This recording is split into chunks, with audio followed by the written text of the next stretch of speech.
کہ کیا خواب کی اصل میں کوئی حیثیت ہے؟ Aren't Muslims being ridiculed rightly to be superstitious and irrational to take this so seriously?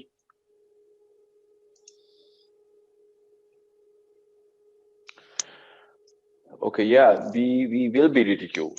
That's true.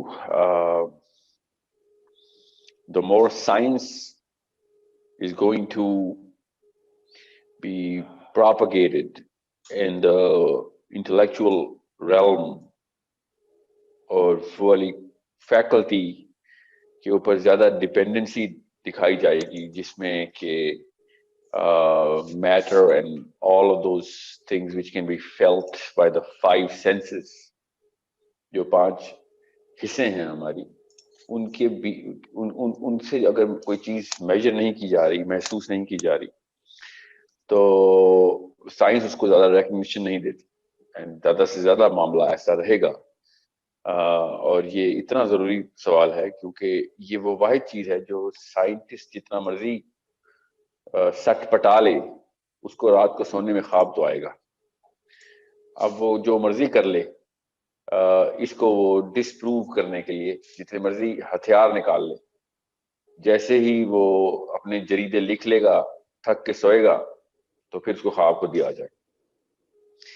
What is it going to be? There is something which has to be proven out of the realm of matter and the known faculties of science. خواب کیا ہوتا ہے، یہ اس کے اوپر نیوروبیولوجی کے اندر بہت کام کیا گیا ہے. They couldn't really come up with something which is جس کے اوپر ابھی تک کہیں پہ بھی ٹھہراؤ آیا ہو کسی بھی ایک ہاؤس کا سائنس میں، کہ یہ کیا کیمسٹری ہے دماغ کے اندر کہ جو خواب کو جو ہے نا وہ ایک باقاعدہ ایک پکٹوریل ویو دیتی ہے. اور ابھی تک کی جو تین میجر، ایک بہت مشہور اور 3 اس کی کانٹرڈکٹری تھیوریز ہیں، تینوں کے تینوں سائنٹسٹ جو سائنس کی جو تینوں خواب کے بارے میں تھیوریز ہیں وہ ایسی ہیں کہ آپ وہ خود بھی یہی کہتے ہیں کہ this is just one of our ways of expression, we do not really know what it is, because جو کچھ کیمسٹری سائنس جو دماغ کی کیمسٹری کو ان کو پہنچی ہے، جہاں تک وہ ڈھونڈ پائے ہیں خواب کو، وہ یہی ہے کہ بس دن میں جو گزارا ہوا جتنا بھی معاملہ ہے ایک انسان کا، وہ واپس ایک میموری ہیپو کیمپس سے آپ کو وہ ایک خاص جسے کہتے ہیں نا ایکسس ملتا ہے دوبارہ سے. اب وہ حدیث سے ثابت ہے اس طرح کا بھی یہ خواب ہے، ٹھیک پہنچے ہیں وہ، مگر انہوں نے یہ نہیں کہیں سے کوئی نئی بات نہیں کی، یہ تو بغیر سائنس کے بھی پتہ تھی کہ ہاں دن میں گزارے ہوئے کوئی معاملات رات کو پھر دوبارہ سے دہرائی میں آ جاتے. مگر وہ ایسے کیا معاملات ہیں کہ جو اگلے دن کے ہیں، جو آپ کے یا اگلے سال کے ہیں یا 10 سال بعد کا واقعہ، وہ جو آپ کے خواب میں آتا ہے آپ کو، تو وہ کیا ہے؟ وہ پھر ایک دم وہ پھر ایک انتہائی زیادہ جسے کہتے ہیں نا کروڈ ٹرمینالوجیز کے اندر انہوں نے ایکسپلین کرنے کی کوشش کی ہے، جو کہ وہ خود بھی اس بات کو مانتے ہیں کہ نہیں، ایسا کچھ ہمارے علم میں ابھی تک آیا نہیں. تو جب آپ کے پاس علم میں کچھ نہیں آیا ہوا، تو جو شخص بھی کوئی بغیر ان 5 حصوں کے احساس کے میجر کے وہ کوئی بات کرے گا، جیسے ایک مسلمان بات کرتا ہے، یہ خواب جو ہے وہ اللہ تعالیٰ کی طرف سے کی گئی ایک خاص گفتگو ہے، ایک مومن کا خواب، ایک سچے آدمی کا خواب، جو کہ ایسا کوئی معاملہ بیان نہیں کرتا جو اس کے دن میں یا اس کے ذہن میں پہلے سے موجود ہو. تو وہ کیا اس کو کیسے پھر why would they criticize that? But یہ میں نے آپ سے کہا نا، یہ ریڈیکول رہے گا because people will not have Muslims do not have anything جو کہ سائنس کی بنا پہ وہ پروو کر سکیں. الحمدللہ ہونا بھی نہیں چاہیے. اور یہ خواب میرے خیال سے، میری اپنی رائے ہے کہ خواب ایک وہ دنیا ہے کہ جو کہ اللہ تعالیٰ نے ایک نشانی کے طور پہ ہر انسان کو، کافر مسلمان دونوں کو، یہ بتا دیا ہوا ہے کہ بات تو کچھ ہے اس میں، یہ انڈینائبل ٹروتھ ہے، جو کہ کسی بھی لیول کے اوپر، کوئی بھی مذہب ہو، کوئی بھی فرقہ ہو، کوئی بھی ذات ہو، کوئی بھی نسل ہو، جب بھی ایک کامنالٹی نکالی جائے گی تو وہ یہی رہے گی کہ as soon as the human being is going to close his eyes, he's going to enter a totally different world, and that world is not explainable. نبی علیہ السلام نے اس کو 3 طرح کے الگ الگ کیٹیگریز میں ایکسپلین کیا.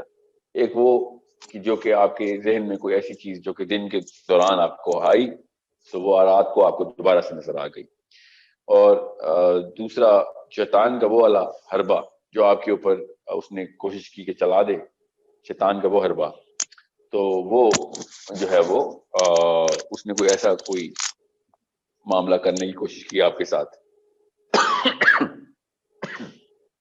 اور تیسرا جو ہے وہ اللہ تعالیٰ کی طرف سے کوئی ایسی آپ کی گائیڈنس ہوئی جو کہ مومنین کی رہے گی. اب چونکہ یہ تینوں چیزیں نبی علیہ السلام نے اتنی امپورٹنٹ کر کے بتا دی, اتنی ضروری باتیں ہیں کہ شیطان کی طرف سے آپ کے اوپر کوئی معاملہ ہوا ہے, کوئی ایسی چیز جو کہ آپ کو شیطان کی طرف سے آئی ہے خواب میں, یا پھر اللہ کی طرف سے کوئی اسپیشل گائیڈنس آئی ہے, تو یہ دونوں اتنے بڑے معاملات ہیں کہ اس کو انڈر ایسٹیمیٹ نہیں کر سکتے تھے. اور اس کو انڈر ایسٹیمیٹ اس لیے بھی نہیں کر سکتے تھے بیکاز عمومی طور پہ مطلب خواب تو سب کو ہی آتا ہے, مگر اتنی زیادہ مثالیں ہیں اس بات کی کہ خواب جو ہیں وہ کچھ لوگوں کے اتنی کلیئر گائیڈنس دے رہے ہیں اس کو کہ لوگوں کو کہ they're undeniable, irrefutable evidences جو کہ سب سچ ثابت ہو جاتے ہیں, اور معاملہ جو ہے وہ اسی طریقے سے چل رہا ہوتا ہے جس طریقے سے خواب نے گائیڈنس دی ہوتی. اور سب سے زیادہ ضروری بات یہ تھی کہ نبی علیہ السلام نے ارشاد فرمایا کہ آخری اینڈ آف ٹائمز میں اسپیشلی دجال کے دور میں مومنین کو اللہ تعالیٰ خواب کے تھرو گائیڈنس دیں گے. اب وہ اس سے زیادہ ضروری اب کیا بات ہو, اس سے زیادہ ضروری کیا حدیث ہو ہمارے زمانے کے بارے میں کہ ہر انسان کو جس کو اللہ چاہیں گے خواب کے تھرو گائیڈنس دیں گے. اس پہ ابو بکر صدیق کی ایک ڈائریکٹ حدیث ہے. انہوں نے جب پوچھا گیا کہ یہ سچا خواب جو ہے وہ کس کو ہوتا ہے, کس کا کیسے پتہ چلے کہ خواب سچا ہے, تو انہوں نے پہلے تو پہلی نشانی بتائی کہ سچے آدمی کا خواب سچا خواب. So if you are an honest man, a truthful man, and a man who has جس بندے کی کریکٹر کو جو ہے نا وہ آپ کا دین ویلیڈیٹ کرتا ہے, اس کے خواب کو سیریس لینا ضروری ہے. اس کا مطلب ہے کہ اس کو گائیڈنس آئے گی. اب میرا اپنا فلسفہ یہ ہے کہ اللہ تعالیٰ نے چونکہ ہم سب کو یہ رول بتا دیا ہوا ہے, اور ابو بکر صدیق رضی اللہ عنہ کے تھرو یہ ہمیں اور بھی زیادہ تقویت مل گئی اس بات سے کہ جب اللہ تعالیٰ کسی کو گائیڈنس دیتے ہیں تو اس کتاب کو اگر اسیسنیٹ کرنے کی کوشش کی جا رہی ہو تو پھر تو بہت ہی بڑا نقصان ہو جائے گا ہمارا. بیکاز اب جو فتنے کا دور شروع ہونا ہے کہ قرآن سے بھی غلط مطلب نکالے جائیں گے, حدیث سے بھی غلط مطلب نکالے, بلکہ حدیث کو تو بالکل ہی ختم کرنے کی کوشش کی جا رہی ہوگی. ہر بندہ اپنی اپنی رائے بتا رہا ہوگا, تو کہاں سے پھر اس کو گائیڈنس آئے, وہ بھی دجال جیسے فتنے میں, تو پھر وہ وہیں سے گائیڈنس آئے گی کہ جہاں سے کوئی اور انٹرونشن, ہیومن انٹرونشن بیچ میں کوئی پولوشن نہ کاز کر رہی ہو. تو وہ وہی ہے. اس سے زیادہ پیور کنیکشن کیا ہونا ہے کہ جب آپ سوتے ہیں تو آپ کو کوئی ایسے معاملہ اللہ تعالیٰ کا ڈائریکٹ گائیڈنس دیتے. پھر نبی علیہ السلام نے جب کہا نا کہ اس نے خواب میں مجھے دیکھا تو اس نے مجھے ہی دیکھا, شیطان میری شکل نہیں بنا سکتا, اور اس نے کعبے کو خواب میں دیکھا تو کعبہ ہی دیکھا. تو خواب تو ہمارا ایک part of the life, what's the word, life of knowledge and life of understanding what my lifestyle is going to be, what my events are going to be. پھر قرآن پاک میں کوئی ایسا بندہ بھی نہیں جو منکر حدیث ہے, وہ بھی ایسی بات کو نہیں ڈینائی کر سکتا, کیونکہ قرآن پاک میں یوسف کے خواب کو کس طریقے سے اور جو وہی کا جو ایک خاص کیٹیگری ہے وہ بھی یہی ہے کہ انبیاء کو جو خواب آتے ہیں وہ اس کے تھرو بھی وہی کا جو ہے نا سلسلہ وہ باقاعدہ احکامی سلسلہ جو چلتا ہے. تو ہم تو بہت ہی مطلب ایز مسلمس ہمیں تو بہت زیادہ فوکس کرنا چاہیے تھا خواب کو, اتنا زیادہ کہ ہم نے بالکل اس کو ڈی ویلیو کر کے چھوڑ دیا. اور آئی تھنک یہ سب سے بڑی چالوں میں سے ایک چال ہے شیطان کی کہ خواب کو سیریس نہیں لیں. اور چونکہ ہم نے خواب کو سیریس نہیں لیا, اس کی کیا نشانی ہے؟ ایک تو یہ کہ ہم جو تعبیر رویا ہے اس کے اوپر کسی بھی قسم کا ہمارا کوئی گرفت نہیں. دوسرا, ہم خواب کو چونکہ انٹرپریٹ نہیں کر سکتے, اس کا سب سے بڑا انڈیکیٹر ہے کہ ہمیں شوق بھی نہیں ہے انٹرپریٹیشن کا, اور شوق ہو بھی تو ہمیں کوئی وہ نہیں ہے, اس کی نالج نہیں ہے. تو اس کی قلت جو ہے نا، یہ تعبیر رویا کے پروفیسرز کی جو قلت ہے وہی بتا دیتا ہے کہ قوم نے خواب کو سیریس نہیں لیا. اب جب حدیثیں پڑھتے ہیں خواب کے بارے میں تو اتنا بڑا جو ہے نا کنفیوژن ہو جاتی ہے ایک مجھ جیسے مسلمان کو کہ پھر کیا کریں، کیسے گائیڈنس کو انٹرپریٹ کریں. حضرت یوسف کا خواب اگر ہم پڑھ لیں تو کون ہے جو بندہ وہ بتا سکے گا؟ مولانا سیری تو زندہ نہیں ہے، مولانا اسماعیل بھی زندہ نہیں ہے. اب میں کیا کروں، کس کے پاس ایسا جاؤں کہ وہ جو خواب کو اس طریقے سے انٹرپریٹ کرے کہ وہ اللہ تعالیٰ کی ڈائریکٹ گائیڈنس کو مجھے سمجھ آ جائے. اب ظاہر ہے سوائے نبی علیہ السلام کے اور کعبہ کے کسی بھی لیول کے اوپر خواب میں کچھ بھی دیکھ لیا آپ نے تو اس کو انٹرپریٹ کرنے کی ایک پراپر نالج کی ضرورت ہے. اتنی زیادہ کہ نبی علیہ السلام کی، اور یہ بہت ضروری بات ہے سب کو پتہ ہونا چاہیے کہ روز فجر کی نماز کے بعد نبی علیہ السلام کی جو سنت تھی وہ یہ تھی کہ فجر کی نماز کے بعد نبی علیہ السلام صحابہ سے باقاعدہ روز انکوائر کرتے تھے کہ آج کسی کو کوئی ایسا خواب آیا ہے جس کو یاد ہو تو ہمیں سنائے تاکہ ہم اس کو ڈسکس کر سکیں. اور نبی علیہ السلام کی ڈائریکٹ تعبیر، نبی علیہ السلام کے علاوہ کیا کسی نے تعبیر کر رہی تو the source of knowledge used to give صلی اللہ علیہ وسلم the interpretation of the dream. پھر یہ اتنی تواتر کے ساتھ سنت تھی کہ پھر ایک دفعہ ایک صحابی نے خواب سنایا فجر کے بعد تو حضرت ابوبکر صدیق نے کہا کہ یا رسول اللہ اگر آپ اجازت دیں تو میں اس کی تعبیر بتاؤں، اور حضرت ابوبکر صدیق نے وہ تعبیر بتائی تو نبی علیہ السلام نے مسکرا کے کہا کہ کچھ تعبیر بالکل ٹھیک بتائی اور کچھ ٹھیک نہیں بتائی. تو اس کا مطلب یہ ہے کہ it is not that easy. یہ حدیث سے صاف سمجھ آتے کہ it's not that easy. روز جو نبی علیہ السلام سے تعبیر کا یہ والا لیسن لیتے ہوں اس کے بعد بھی it is not that easy. کوئی بھی اٹھ کے یہ نہیں کہتا کہ ہاں یہ مجھے خواب کی تعبیر آتی. تو there are 2-3 categories to this question. سب سے پہلی category is the criticality of the dreams. وہ میں اس لیے ایڈریس سب سے پہلے کر رہا ہوں کہ اس کو بہت ضروری سمجھیں. یہ مسلمانوں کو اللہ تعالیٰ کا ہاتھ ہمارے سر پہ ڈائریکٹ ہے، یہ اتنا ضروری ہے. یہ خواب صرف مسلمانوں کو نہیں آتے، مگر میں آپ کو کئی سارے لوگ بتا سکتا ہوں جو کہ غیر مسلم تھے، خوابوں کے تھرو گائیڈ ہو کے اللہ کے راستے میں آئے. بہرحال میں ان کی طرف ابھی نہیں جا رہا ہوں. ہمارے لیے اتنی بڑی کرٹیکلٹی ہے کہ اللہ تعالیٰ دجال کے دور میں ڈائریکٹلی خوابوں کے تھرو گائیڈنس دیں گے، اس کے علاوہ ہر طرح کی گائیڈنس جو پلوٹ ہو چکی ہو. یہ ایک اور طریقہ ہے سمجھنے کا کہ علماء کے تھرو دجال نہیں بچ سکیں، ہم نہیں علماء کے تھرو نہیں بچ سکیں گے، ہر چیز پلوٹ ہو چکی ہوگی. اتنا بڑا فتنہ ہے دجال کا کہ ہم اللہ کے بندوں کے پاس بھی جائیں گے تو مس گائیڈ ہو جائیں گے. اتنا مطلب اب خود بتائیں گے اس سے بڑا کیا فتن. دنیا میں کوئی بھی مسئلہ ہو تو ہم علم والوں کے پاس جاتے ہیں، آخرت کے کسی بھی قسم کے مسئلے ہو تو علماء کرام سے رجوع کیا جاتا ہے. اس دور میں اس لیول کا فتن ہوگا کہ علماء کرام کے پاس جا کے بھی ہم گمراہ ہو جائیں گے.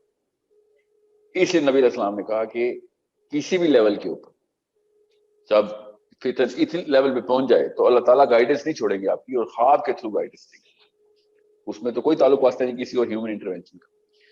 سو اب جو اگلی کیٹیگری ہے نا اس سوال کی جواب میں جو آپ کو مسلمانوں کی کلیئر ہونی چاہیے وہ یہ کہ خواب ہے کیا. پھر وہ جس کو شوق ہے اس کے لیے ہم لمبی تفصیل میں ضرور کرنے کی کوشش کر لوں گا کسی اور ویڈیو میں، مگر میں اس کا تھوڑا سا خلاصہ یہاں پہ ضرور بیان کر دوں کہ خواب جو ہے وہ ٹیکنیکلی چونکہ اس کے پیچھے انٹرپریٹیشن کی ریکوائرمنٹ ہے، اس کا مطلب ہے کہ جیسا جو کچھ آپ نے دیکھا وہ ویسا ہی کچھ نہیں. تعبیر جو ہے اس کی وہ قرآن سے بھی اور حدیث سے بھی ثابت ہے کہ جو کچھ آپ نے دیکھ لیا ویسے نہیں. اور ظاہر ہے اس کا مطلب ہے کہ وہ کسی اور لینگویج میں آپ سے بات کی جاتی. وہ ایسے سمبلز ہیں جن کی ڈائریکٹ ان کے مطلب مطالب ہیں جو کہ خواب میں کچھ اور نظر آتے ہیں، اور ان کی جو تعبیر ہے وہ کسی اور، ان کی ٹرانسلیشن کسی اور طریقے سے اپنی لائف میں کرنی ہے آپ. سو اگر آپ نے خواب میں کوئی جانور دیکھ لیا اور آپ پہ حملہ کر رہا ہے تو اس کا باقاعدہ مطلب ہونا ضروری ہے. اب میں نے چونکہ مولانا سیری کو بہت پڑھا ہے اس لیے مجھے ایک اینگل نظر آیا ان کا، اور میں اسے آپ کو اینگل ہی بتاؤں گا تو آپ کو پتہ ہونا چاہیے کہ کس طریقے سے اس لینگویج کو دیکھنا ہے. ایک مولانا سیری کے پاس ایک شخص آیا اور اس نے کہا کہ میں نے خواب میں دیکھا ہے کہ میں اذان دے رہا ہوں. تو مولانا سیری نے اس کو کہا کہ آپ کی خواب کی تعبیر کے مطابق تو واللہ عالم، اگر لگتا ہے ایسے ہی ہے کہ آپ کو جلد ہی جو ہے نا وہ پولیس نے پکڑ لینا اور آپ کو جیل ہو جائے گی. اور وہ شخص چلا گیا. اب ان کے شاگرد صاحب بیٹھے ہوئے تھے. پھر دوسرا شخص آیا اسی دن شام کو ایک اور شخص نے آ کے اپنا خواب سنایا. اس نے کہا کہ میں نے خواب میں دیکھا ہے مولانا کہ میں اذان دے رہا ہوں. تو مولانا نے پھر کہا کہ واللہ عالم، اللہ یہ بہتر جانتے ہیں، مگر آپ کی خواب کی تعبیر خواب سے تو لگتا ہے ایسے ہی کہ آپ اللہ تعالیٰ کے ہاں بہت معتبر ہوں گے اور لوگوں کو آپ بہت علم جو ہے نا وہ سے مستفید کریں گے اور لوگ آپ کے علم سے بہت فائدہ اٹھائیں گے اور دنیا میں آپ کا بہت نام ہوگا. ان کے شاگرد نے جب دیکھا تو انہوں نے کہا کہ شیخ آپ نے ایک ہی خواب کی دو الگ الگ اور الٹی تعبیریں بتا دی، اس کے پیچھے کیا راز ہے؟ تو انہوں نے پھر بتایا کہ خواب کو کس طریقے سے دیکھتے ہوتے ہیں اور خواب کی تعبیر کیسے دیکھتے ہیں. پھر انہوں نے بتایا کہ جو پہلا شخص تھا وہ ایکچولی اس کی پروفائل میں جو ان کو پتا تھی آف کورس کہ یہ بندہ ٹیکنیکلی ایک کرمنل ہے مگر ہی is not been caught yet, اور وہ بہت فراڈ کرتا ہے، لوگوں کے لین دین میں بہت مسئلے. اور جو دوسرا بندہ تھا وہ ایک زاہد ہے اور اللہ تعالیٰ کا جو دین ہے پھیلانے کی بہت کوشش کرتا ہے اور بہت علم رکھتا ہے. جو اذان کا مطلب ہے نا، اذان کا مطلب ہے کہ آپ نے جو کچھ ہے وہ آپ لوگوں کو نظر آنا شروع ہو جائے گا آپ کے بارے میں. You will be publicly announced. This is what the meaning is. So wherever you are, you will be announced and people will get to see and hear you or whatever you are made out of. And that's why I told them کہ اذان is just an instrument جو خواب میں آیا ہے. بالکل اسی طریقے سے میں اب زیادہ خواب تو نہیں سناؤں گا آپ کو، مگر یہ دونوں الگ الگ خواب سنانا اس لیے ضروری ہے کہ آپ کو پتہ چل جائے اس کی ٹرانسلیشن کس اینگل سے کرنی ہوتی ہے اور یہ کتنا بڑا انسٹرومنٹ ہے اور مسلمانوں نے اس کو کتنا ڈی ویلیو کیا. مطلب ہم فزکس کیمسٹری پڑھ لیتے ہیں مگر ہم یہ نہیں دیکھتے کہ اسلام میں کون سے سبجیکٹس ہیں جو کہ بہت ضروری ہیں کہ ہماری آخرت جو ہے اس کے اوپر اور دنیا بھی اس کے اوپر جو ہے نا وہ پیومنٹ کس طریقے سے اللہ تعالیٰ خود ہمیں گائیڈنس دے رہے ہیں اور ہمیں بتا رہے ہیں کہ راستہ کیا ہے، اس کو پیو کیا جا رہا ہے. امام مالک کی خواہش تھی اور دعائیں کرتے تھے کہ یا اللہ میں، کیونکہ ساری عمر مسجد نبوی میں رہے تھے، وہ وہیں پہ درس دیتے تھے، تو ان کی خواہش تھی کہ ان سے کئی دفعہ لوگوں نے پوچھا کہ آپ باہر درس کے لیے نہیں جاتے ہیں؟ سے نہیں، میں میری خواہش ہے کہ میں مدینہ میں ہی رہوں. جب بوڑھے ہو گئے تو پھر تو بالکل ہی تو انہوں نے باہر جانا چھوڑ دیا. تو پھر لوگوں نے کہا کہ آپ تو مدینہ کے باہر کچھ جگہوں پہ علاج ہے آپ کا، جیسے نہیں میں باہر جا گیا اور وہاں کہیں اور مر گیا تو یہ مجھے گوارا نہیں، میں نے مدینہ میں ہی مرنا ہے. میری بس کسی طریقے سے بھی مجھے مدینہ نہیں چھوڑنا. ساری عمر مسجد نبی میں رہنے والے عالم نے امت کے اس امام کو ایک خواب آیا اور خواب میں نبی علیہ السلام کی زیارت ہوئی اور امام مالک نے کہا کہ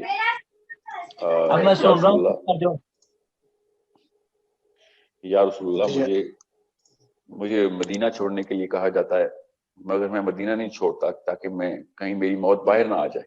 تو آپ کیا سمجھ رہے مجھے مدینہ چھوڑ کے باہر جانا چاہیے، چاہے وہ کسی درس یا اپنے معالجے کے لیے، تو کیونکہ میں نہیں چاہتا کہ میں کہیں باہر مروں. تو نبی علیہ السلام نے امام مالک سے کی طرف دیکھ کے ایسے کیا، ہاتھ اپنا دایاں ہاتھ ایسے کر کے ان کو ایسے کر کے دکھایا.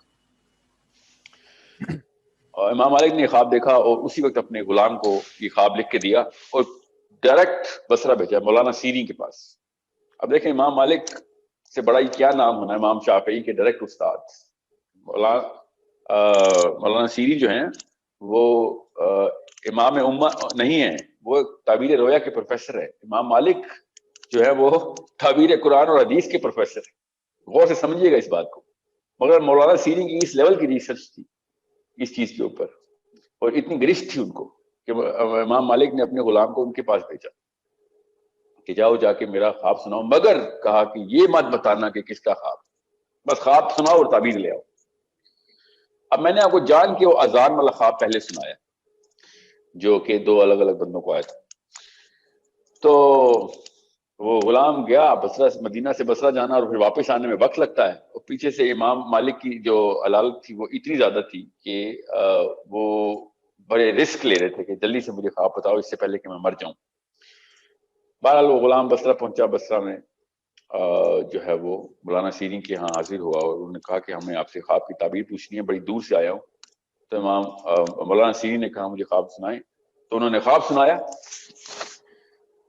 تو مولانا سینی نے کہا کہ میں آپ کو اس کی تعبیر نہیں بتا سکتا سوائے اس کے کہ آپ مجھے بتائیں کہ یہ کس کا خواب ہے. تو ان کے غلام نے کہا کہ یہ امانت تو میں نہیں آپ کے سامنے ضائع کروں گا، یہ تو مجھے حکم ملا ہے کہ یہ نہیں بتانا کہ کس کا خواب ہے، بس خواب کی تعبیر بتا. تو مولانا سینی نے کہا کہ میں پھر آپ کو خواب کی تعبیر نہیں بتا سکتا، بیکاز یہ مجھے پہلے آپ بتائیں گے کس کا خواب ہے پھر میں تعبیر بتاؤں. تو غلام چھٹ پٹایا کہ میں کیا کروں، یہ تو اتنی مہینے لگیں گے آنے جانے میں دوبارہ آؤں گا جاؤں گا یہ والا سوال لے کے. بہرحال اس نے اپنے حکم کی تعمیل کی، اس نے کہا میں نہیں بتا رہا. تو مولانا سینی نے کہا پھر میں خواب کی تعبیر بھی نہیں بتا رہا. غلام واپس آ گیا اور امام مالک تک پہنچا تو امام مالک رونا شروع ہو گئے کہ اب میں کیا کروں. تو انہوں نے کہا جا کے بتا دے جا کے بتا دے کس کا خواب ہے، مگر کوشش کری کہ اس کے بغیر کام ہو جائے، اصرار کر تھوڑا. وہ غلام پہ گیا مولانا سینی کے پاس، دوبارہ پہنچا اور انہوں نے کہا مجھے خواب کی تعبیر چاہیے. تو مولانا سینی نے کہا میں نے آپ سے پہلے بھی کہا تھا کہ مجھے بتائیں کس کا خواب ہے. تو غلام نے کہا کہ آپ کیوں، اگر آپ سے میں کہوں کہ یہ میرا خواب ہے تو خواب بدل جائے گا. آپ، انہوں نے تھوڑا سا انٹرویو لیا غلام کا، انہوں نے کہا کہ آپ کا خواب نہیں ہے، اگر آپ کا خواب ہے تو بالکل کوئی اور بات ہے اور مجھے تعبیر آتی نہیں پھر، کیونکہ یہ خواب صرف کسی ایک ایسے عالم کا ہے کہ جس سے اللہ تعالیٰ کے نبی علیہ السلام نے اس طریقے سے گفتگو کی ہے کہ جس سے صرف ٹاپ کے علماء سے ہی گفتگو کی جا سکتی. تو غلام رونا شروع ہو گیا. جی ہاں یہ بالکل صحیح کہا آپ نے، مجھے ضرور بتائیے گا کہ آپ کو کیسے پتہ چلا، کیونکہ تعبیر تو آپ بتائیں گے ہی. آپ مجھے بتائیے گا کہ آپ کو کیسے پتہ چل رہا ہے کہ یہ ایک عالم کا خواب ہے، اور وہ بھی ایسے کہ جو کہ اس وقت کی امت میں سب سے اوپر کا عالم. تو انہوں نے کہا کہ بتائیں پھر کس کا ہے. تو انہوں نے کہا یہ امام مالک کا خواب ہے.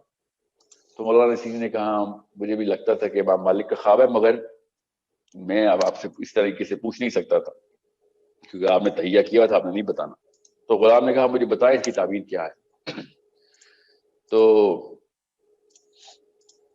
پہلے انہوں نے کہا کہ مجھے بتائیں کہ آپ کو کیسے پتہ چلا عالم کا خواب ہے. اب یہ ضروری بات ہے یہاں پہ اس سوال سے نا، یہ بات ضرور، یہ والا نقطہ اتنا ضروری تھا کہ مجھے یہ پورے 2 واقعات خواب والے سنانے پڑے. مولانا سینی نے کہا کہ نبی علیہ السلام نے جب خواب میں کسی کی تشریف آوری کی، ہم خود جاتے ہیں، نبی علیہ السلام تو تشریف آوری نہیں ہوتی، جب زیارت ہو جائے تو جب نبی علیہ السلام کو کوئی دیکھ لے تو نبی علیہ السلام ہر بندے سے اس کی پروفائل کے مطابق معاملات کرتے ہیں. یہ نہیں ہو سکتا کہ نبی علیہ السلام کے ساتھ کسی گفتگو ہو اور وہ اس کو سمجھ نہ آئے، یا اس کو اس کے کسی کام کی نہ ہو. نعوذ باللہ، سمجھ تو وہ ظاہر خواب کو تو ٹرانسلیٹ کرے گا، اس کے کسی کام کی نہ ہو، مگر اس کو کس طریقے سے نبی علیہ السلام نے سمجھایا وہ اس کے علم اور اس کی قابلیت کے اوپر ہے، اس کی پروفائل کے اوپر ہے، اس کی تقوی کے اوپر.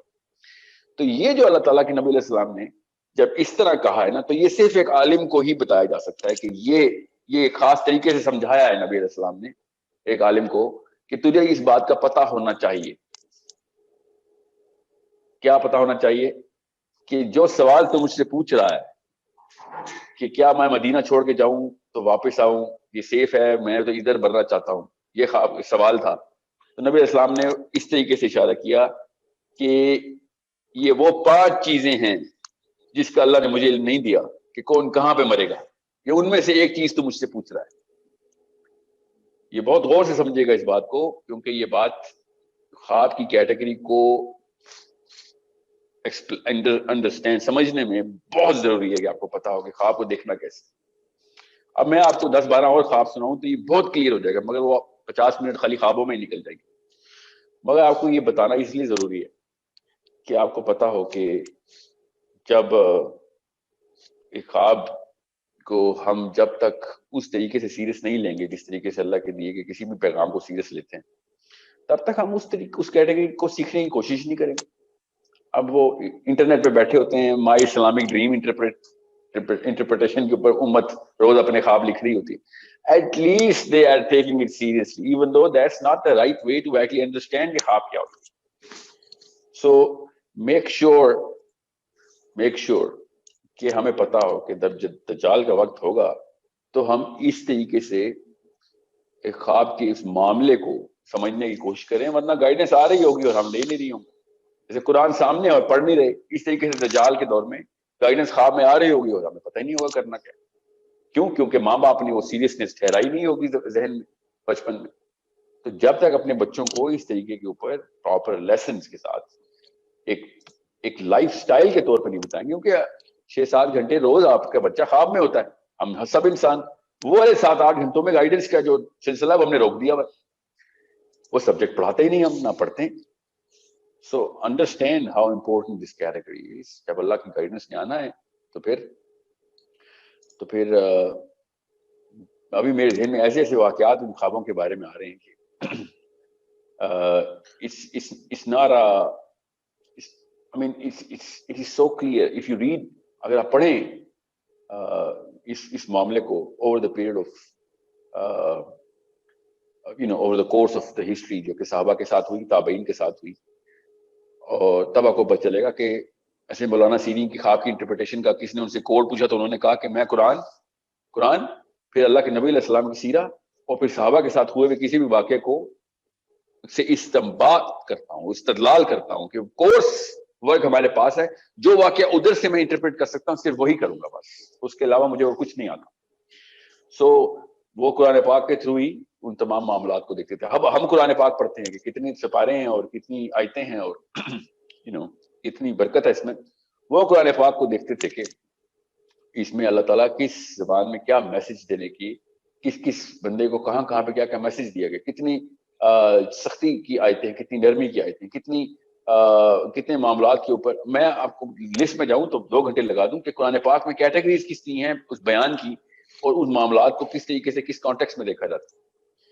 تو میرے ایک استاد تھے, ان سے جب میں نے پوچھا کہ میرا جو بیٹا ہے, بیٹا پیدا ہوا, ان کا نام میں نے رکھنا ہے, اس کا نام رکھنا ہے, تو انہوں نے کہا کہ جس ڈیٹ میں جو واقعہ سیرہ میں ہوا ہے نا, اس ڈیٹ میں دیکھو کہ اصل میں کون رسپانسبل تھا اس واقعے کا, اس کا نام رکھو. مطلب دل ہل جاتا ہے جب اس طریقے سے لوگ دیکھتے ہیں کہ دنیا میں ہر ڈسیزن کو سیرہ پہ لے جاتے ہیں. اس کے بعد لائف میں میرے سے جب بھی کسی نے پوچھا کہ میں نے ایک نام رکھنا ہے اپنے بچے کا یا پھر اس طرح کا کوئی معاملہ کرنا ہے, تو ہمیشہ میرا دماغ بھی جاتا ہے کہ اس موقع پہ کیلنڈر میں ایسا کیا نبی علیہ السلام کی واقعات ہو رہے تھے, تو اس موقع کے اوپر سے نام رکھا جائے یا کوئی ادھر سے استدلال لیا جائے کسی بھی معاملے کو انٹرپریٹ کرنے کا. بہرحال پھر میں نے ان سے کہا کہ اس ڈیٹ کو کوئی ایسا واقعہ تو نہیں رجسٹرڈ. تو انہوں نے کہا کہ پھر آپ یہ بتائیں کہ آپ جو ہے نا وہ کیا نام رکھنا چاہتے ہیں. تو میں نے ان سے کہا کہ میں اپنے بیٹے کا نام حنبل رکھنا چاہتا ہوں, اور انہوں نے کہا کہ حنبل کے نام سے مشہور احمد ہے, کیونکہ حنبل تو فرقہ ہے حنبلی. احمد بن حنبل کو حنبل کے نام سے ہم جانتے ہیں, احمد بن حنبل کو اپنے دور میں احمدی کے نام سے جانا چاہتا تھا. تو وہ عرب تھے تو میں زیادہ بحث نہیں کی, کیونکہ ہم تو احمد بن حنبل کو حنبل کے نام سے جانتے ہیں. تو پھر میں نے کہا کہ پھر میں پھر ان کے استاد کا نام رکھ دیتا ہوں, جن سے میں خود انسپائرڈ ہوں, ساری عمر جن کے فلسفے کو سمجھنے کی کوشش کی ہے, اور پھر اپنے بیٹے کا نام شافعی رکھا. تو انہوں نے پھر کہا کہ ان کی جو ہے نا جو انٹرپریٹیشن ہے وہ اس کے مطابق آپ کو انہوں نے کہا کہ ان کا نام جو ہے وہ اس سیرہ سے لینا چاہیے. اور میں نے سیٹ کہ چونکہ میرے پاس ایسا کوئی ایویڈنس رجسٹرڈ نہیں مل رہا تھا, تو وہ خود بھی شافعی کے فالوور تھے, تو رونا شروع ہو گئے, کہتے کہ یہ مجھے سب سے پہلے مجھے شافعی کا نام ہی ریکمینڈ کرنا چاہیے تھا, اور ہم آئین میں آپ کے شافعی تک پہنچے, تو میں نے اپنے بیٹے کے نام پہ شافعی رکھا. سو انڈرسٹینڈ میں اب کس طریقے سے اس سائیکالوجی کو جان کے اپنے بیٹے کے واقعے سے بتا رہا ہوں کہ سائیکالوجی کیا ہوتی ہے. مولانا سیری کی بھی یہی سائیکالوجی تھی. مولانا سیری کی کیا سائیکالوجی تھی کہ there is a